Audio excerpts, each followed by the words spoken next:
Jadi politik itu alat mengabdi, bukan alat untuk semata-mata meraih kuasa. Nah, Soekarno sendiri di dalam ajaran politiknya mahwarming, membangun kuasa, memang membangun kuasa, dan mack unbending, bagaimana menggunakan kuasa politik untuk menggapai kekuasaan. Tapi yang penting kuasa untuk apa? Soekarno jelas pro rakyat sejak dalam pikiran.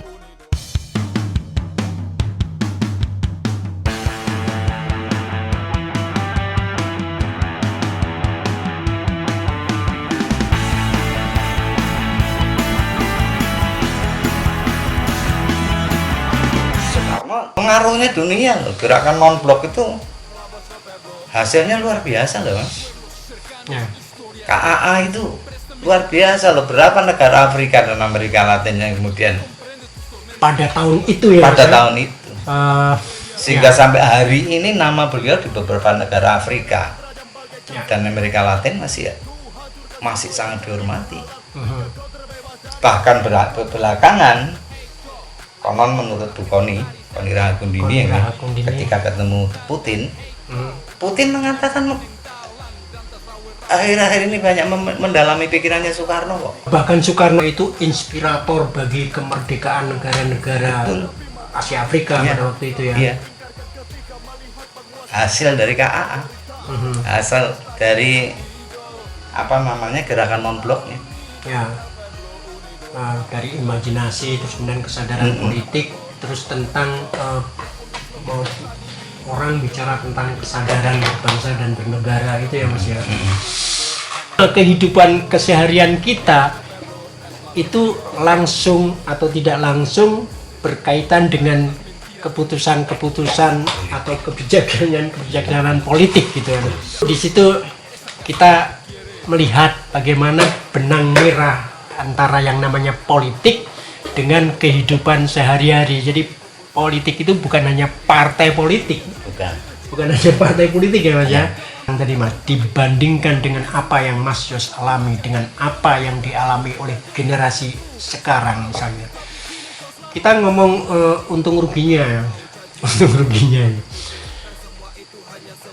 Dengan sejarah Mas Yos pada waktu itu, pada masa-masa katakanlah masa-masa pergolakan pada waktu itu, dalam posisi yang sekarang, apa Mas yang Mas Yos bisa menyatakan dengan melihat tadi Mas Yos bilang ya reformasi ternyata cuma begini cuma begitu, ternyata korupsinya lebih besar dari padahal kita sudah ngomong reformasi dan sebagainya. Ya. Tadi saya bilang reformasi tanpa perubahan paradigma. Saya kembali lagi kepada dosa utama politik no ekonomi yes. Ya. Itu berakibat banyak hal. Pertama, misalkan katakanlah orang melihat korupsi semata-mata ini persoalan hukum, bukan, ini soal politik. Gimana Bahwa finishing touch-nya itu hukum, yes. Ini soal policy. Kenapa apa namanya regulasi selonggar itu sehingga mudah diterobos? Ambil contoh, ketika presiden membuat inisiatif undang-undang perampasan aset koruptor, DPR nggak mengapresiasi itu. Oh, jadi ini kan politik. Jadi pengertiannya pelaku politik itu memakai kekuasaannya untuk membuat sistem yang longgar, yang melindungi atau yang memungkinkan terjadinya. Saya sebut aja longgar lah. Ibarat aku nggak pagar tak kayak bolongan. Bisa terobos. Saya mengistilahkan Mas, buta politik itu mengakibatkan kita kehilangan ini. Kalau kita melihat masalah-masalah itu dengan kacamata keprimeran politikal. Ambil contoh, Soekarno dulu ketika ngomong pemberantasan malaria, Indonesia berparlemen sendiri, omong kosong. Nggak mungkin ya. Karena ini Soekarno pakainya kebenaran, ini problemnya politik. Bahwa kekayaan kita tiap hari diangkut ke Belanda sekian golden, politik problemnya. Selesaikan secara politik. Saya tidak mengatakan politik sebagai panglima lain. Nah, ya. Tapi pikiran kita ketika melihat sesuatu pakai kacamata politik. Nah, di sini politik bukan dosa, Mas. Politik bukan sebuah kejahatan. Sebuah pisau analisa untuk melihat masalah.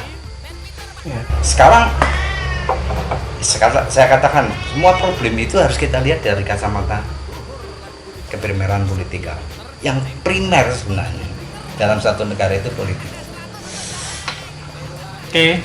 Itu coba sekarang dengan hilangnya itu, ya, dengan politik no ekonomi, yes, politik pun dikemas dengan metode pasar,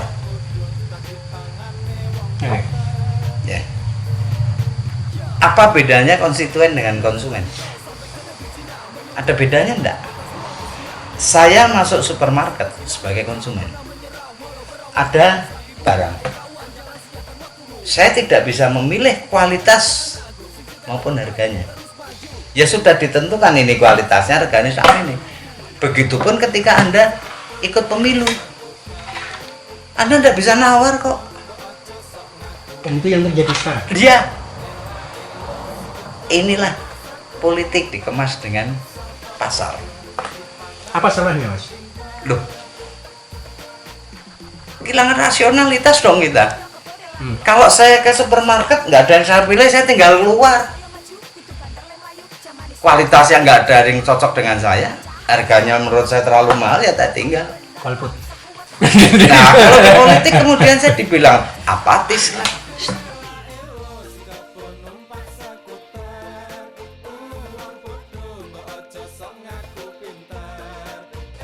Jadi dalam ajaran Soekarno tentang Marxisme yang secara ringkas itu sosio-nasionalisme dan sosio-demokrasi. Demokrasi mau demokrasi apapun, yang utama adalah apa? Keselamatan rakyat. Nasionalisme apapun, yang utama apa? Selamatnya rakyat. Di sini secara etik, ini saya tarik sendiri, bahwa keselamatan rakyat adalah yang utama dalam pikiran Soekarno. Mas, saya mau tarik lagi nih ke belakang gitu. Kalau dikatakan bahwa dosa politik itu sesuatu yang tidak terampuni misalnya gitu ya. Apa akibat-akibat dari dosa politik tadi? Misalnya apakah tidak tumbuhnya kesadaran negara atau tidak tumbuhnya kesadaran warga negara tentang apa yang menjadi kewajiban warga negara bagi sebuah negara dan seterusnya. Ya, saya kira begitu, tapi yang utama begini. Runtuhnya kesadaran politik masyarakat tanpa disadari ini meruntuhkan sendi-sendi kebangsaan. Sekarang gini, ketika negara kita dilahirkan pada tanggal 18 Agustus 17 itu baru deklarasi kemerdekaan. Oke.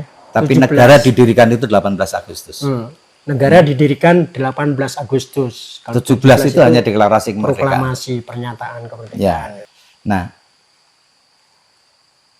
hari ini kita sudah bisa menegara, tapi tidak mengindonesia. Belum mengindonesia. Sudah menegara tapi belum mengindonesia. Karena ini yang dicita-citakan sejak tahun 28. 28 belum ada negara loh, Mas. Tapi anak-anak muda punya kesadaran, punya imaji bahwa kita ini satu bangsa loh. You agamamu apa, you sukumu apa, nggak urusan, tapi kita satu bangsa. Itu karena imajinasi, ini imaji kebangsaan yang luar biasa menurut saya. Sekarang Sumpah Pemuda peringatan cuma membaca teks itu tanpa greget di sini, hanya sekedar baca teks. waktu itu tumbuh karena kesadaran politik. Kesadaran politik. Kesadaran politik. Jadi imaji kebangsaan yang dibangun tahun 28 bermuara pada tahun 45. Nah, 27 Soekarno mendirikan partai. 27 ya. Ya, PMI. 1927. Gagasan utamanya apa namanya? Ide dasarnya adalah self help. Nah, zaman sebelum itu perjuangan politik itu misalkan bagaimana memberantas malaria, bagaimana mengatasi penyakit menular misalkan. Ya. Tuntutan paling politis menuntut Indonesia berparlemen. Ya. Tapi ketika Soekarno mendirikan partai tahun 27, dia mengatakan itu tidak mungkin. Sana mau ke sana, sini mau ke sini kok. Asas utama dalam pendirian PNI adalah self help dan non kooperasi. Menurut para kitri dalam tulisan lama, gagasan Soekarno ini merubah paradigma perjuangan politik bangsa Indonesia. Sejak saat itu bangsa ini punya kesadaran merdeka. Harus kita rebut kuasa itu. Tidak bisa kita minta pada pemerintahan kolonial. Nah, saya lupa tulisan itu tumbuh karena imajinasi yang didorong oleh kesadaran politik dan referensi, dan pasti karena literasi ya. Karena belajar membaca buku. Ya. Dia tahu, nggak mungkin kita menuntut dari pemerintah kolonial. Ini harus kita upayakan sendiri. Sehingga ketika Soekarno menggagas kemerdekaan kan beliau bilang, ini sekedar jembatan emas. Di seberang jembatan emas itu nanti kita akan membangun. Kemerdekaan ini hanya sekedar jembatan emas. Yang sayangnya mas, jembatan itu banget orang rampung-rampung sampai hari ini. Jembatannya panjang sekali. Nggak rampung-rampung hari ini. Nggak sampai ke seberang. Sampai pada zamannya Jokowi yang dikatakan sebagai bapak infrastruktur. Ya. Itu belum cukup ya. Saya mengatakan, oke, Jokowi ada plusnya. Apa yang baik harus saya apresiasi. Hilirisasi misalkan harus saya apresiasi. Tapi begini, kalau kita melihat secara keseluruhan antara Orde Baru dengan Orde, sebut saja sekarang Orde Reformasi ya, antara Orde Baru dan Orde Reformasi itu memang berbeda keranjang. Tapi maksudnya masih apa berbeda keranjang? Ganti kemasan. Ganti kemasan. Neng masih dalam perahu yang sama. Ganti kemasan tapi perahu yang sama. Perahunya sama. Makanya dengan mudah orang yang dulu Orde Baru celeng pindah jadi reformis. Gampang tuh. Ya karena memang dalam perahu yang sama kok. Tinggal meloncat dari kemasan ini masuk kemasan yang ini. Betapa sangat Orde Baru wis Golkar ini. Ini kan jadi paling reformis. Bahkan kata Mahfud MD itu tingkat korupsi lebih parah. Orde Reformasi ini lebih parah. Lebih parah. Jadi secara ideologis saya bilang reformasi tanpa perubahan paradigma. Reformasi tanpa perubahan paradigma. Ya kita masih sama dengan yang dulu, yang beda cuman sekarang partainya jadi oke. Cuman itu aja. Sing korupsi juga jadi oke. Wong kok partai banyak itu akhirnya juga gabung-gabung kok. Koalisi ini sama ini kok. Ya. Kalau kita ringkas podo aja nih tolong. Bener. Ya. Dulu sebutlah Golkar nasionalis, PDI nasionalis, P3 Islam. Nah sekarang apa enggak itu? Ya. Cuma yang nasionalis kepecah-pecah, Nasdem, Gerindra, PDIP, Perindo, bla bla bla. Awalnya suka Golkar loh itu, ya. Pecahan dari Golkar semua loh itu. Iya enggak? Jadi enggak ada bedanya. Nah, tadi kita mau nanya lagi nih ya. Kalau kemudian orang pada sisi yang lain orang kemudian antipati pada politik nih. Ini sebetulnya kalau misalnya kita ngomongin tentang ayam dan telur ini duluan yang mana nih? Ya, gini ya. Ketika kemudian pendidikan politik ini tidak berjalan, bukan tidak berjalan dengan baik, tapi boleh dibilang tidak ada. Orang berpolitik itu semata-mata sebenarnya hanya bagian kecil, bersiasat. Politik itu bersiasat. Hanya bersiasat. Dan bersiasat untuk apa? Kuasa dan atau kaya.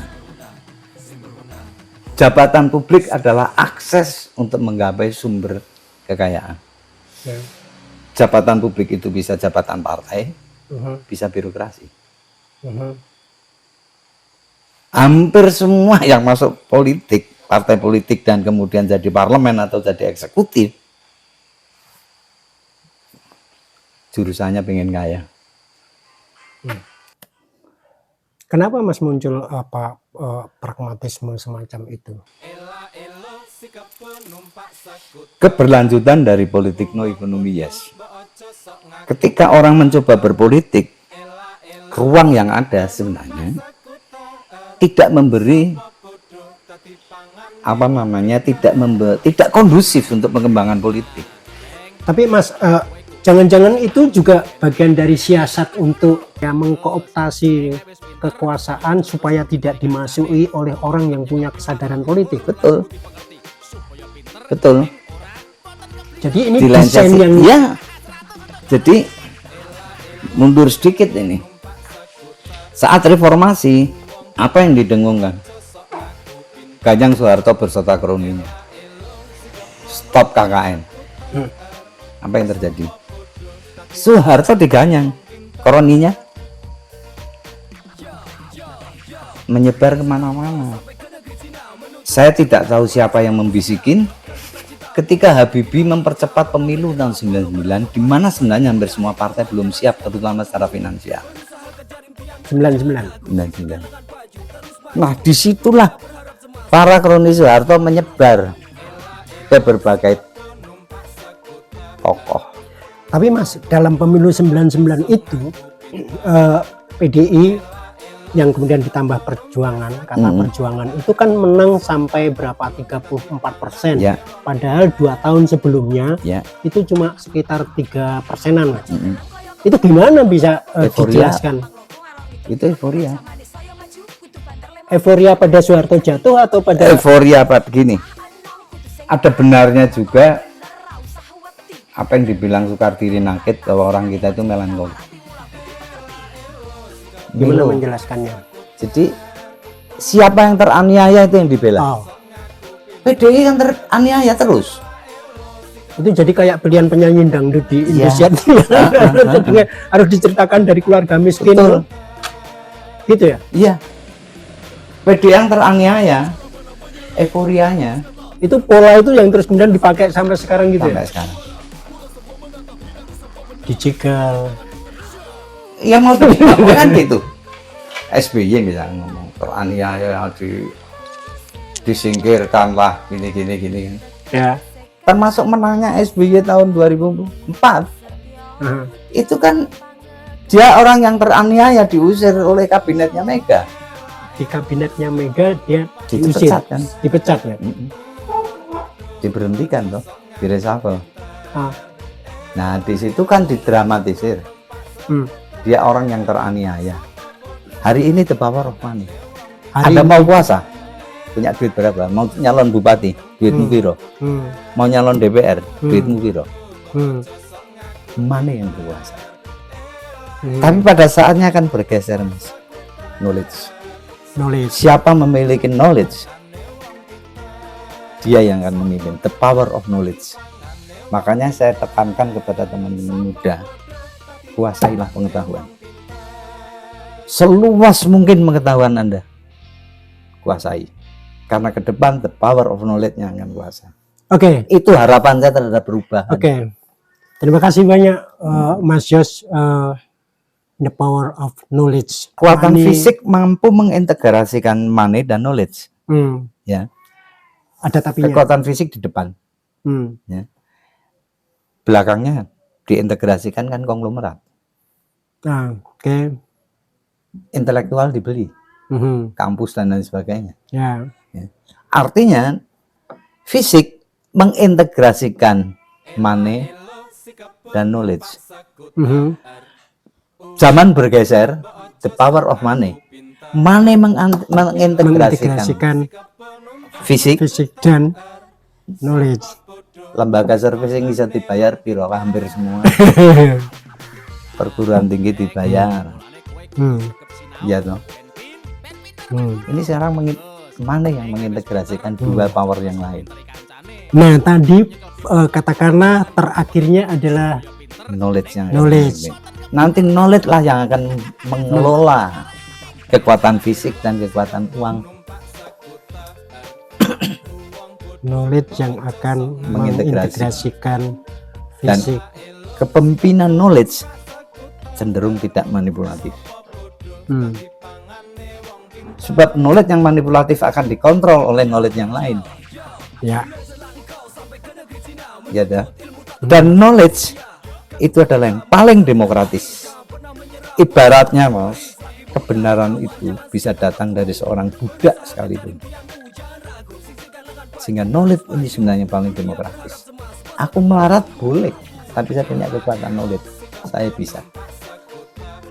Tapi sekarang Anda boleh pinter luar biasa, titel angkap 20 orang didit, rasa apa-apa. Ya. Nah, concern saya ke situ. Saya mendidik teman-teman saya, generasi yang kalah, pemenangnya nanti kalian. Ya, itulah obrolan kita kali ini. Saya kira sebetulnya nggak bisa di stop karena bisa akan sangat panjang, apalagi kalau sudah sampai masuk pada apa yang mesti kita lakukan gitu. Tapi saya kira kita cukup berhenti di situ, di power of knowledge tadi, karena dengan knowledge itu, dengan pengetahuan itu, setidak-tidaknya kita punya kemungkinan jalan keluar, setidak-tidaknya untuk lebih waspada. Lebih waspada dengan berbagai siasat, karena politik itu kalau bahasa Arabnya itu siasah itu kemudian dalam bahasa Indonesia siasat. Nah, siasat itu cenderung sesuatu yang agak tricky gitu. Ya. Agak tricky gitu. Nek wayang Kresno. Ya. Boleh licin. Terima kasih Mas Yos untuk obrolan ini. Sekali lagi saya ingatkan pada teman-teman, terutama yang sekarang ini baru mau ikutan untuk nyoblos dan sebagainya. Ada banyak narasi, ada banyak citraan yang dibikin dimanapun, di medsos apalagi. Tapi yang dikatakan Mas Yos tadi adalah cermati semuanya, masuk akal atau tidak. Lah, untuk mencermati itu tadi tentu knowledge. Kalau kita fisik nggak punya, katakanlah money nggak punya, tapi knowledge itu bisa kita upayakan dengan belajar. Mas Yos dulu pernah tawuran gara-gara membela ideologi Bung Karno. Gara-gara Bung Karno dikatakan ini dan itu gitu. Bukan tawuran karena salah paham, karena kenakalan seperti yang katakanlah misalnya banyak terjadi sekarang, bukan, tapi membela ideologi. Nah, negara ini dibangun atas ideologi yang pada awal-awalnya ya karena knowledge yang mengembangkan imajinasi kita, dan kemudian juga tentunya syarat dan ketentuan berlaku. Mereka juga belajar. Terima kasih Mas Yos untuk perbincangan ini. Boleh kita suatu ketika soal lagi ke boleh, silakan. Oke, terima kasih.